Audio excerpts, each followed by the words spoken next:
Désormais assemblé en France, le scooter emblématique de la gamme MBK ne s'appelle plus Skycruiser, mais Evolis, ici en version 250 cm3.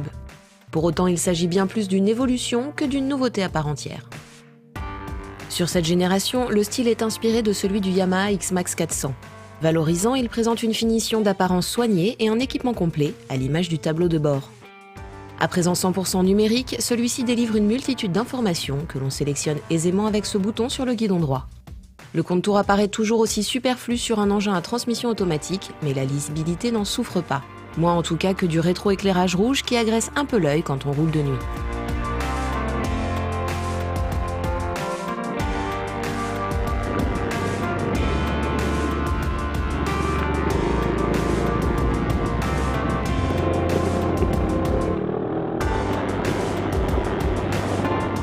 Ce nouveau design procure une meilleure protection, notamment avec des déflecteurs qui préservent bien les mains.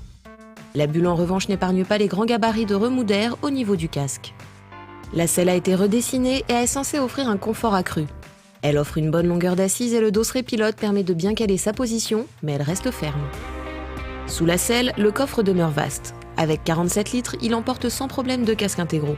On apprécie le maintien en position ouverte, mais sur un véhicule vendu 5 500 €, on aurait aimé profiter d'un éclairage, d'une garniture en moquette et d'une prise 12 volts. Les rangements au tableau de bord sont pratiques, mais manquent les prises.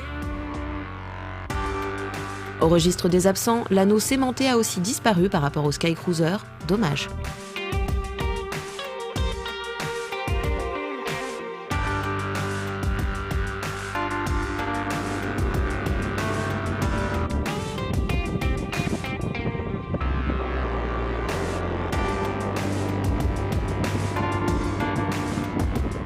Le bloc 250 cm3 est bien connu. Il s'agit toujours du moteur d'origine Minarelli qui délivre une vingtaine de chevaux.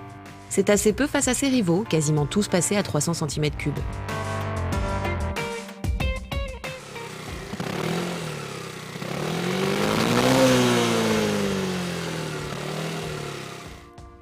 Si les accélérations sont moins démonstratives, ce moteur procure une bonne souplesse, agréable en ville.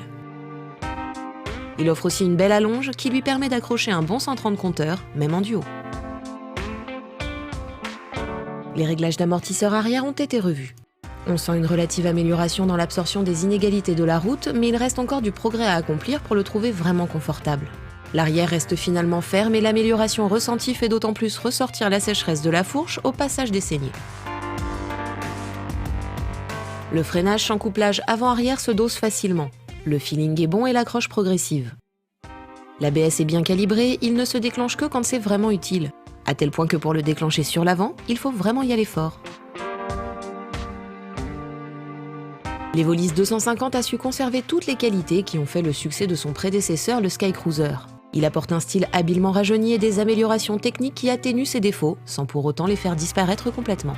L'arrivée de l'ABS en série est un atout incontestable, mais pour le prix, on aurait apprécié encore plus de progrès sur le confort et quelques équipements.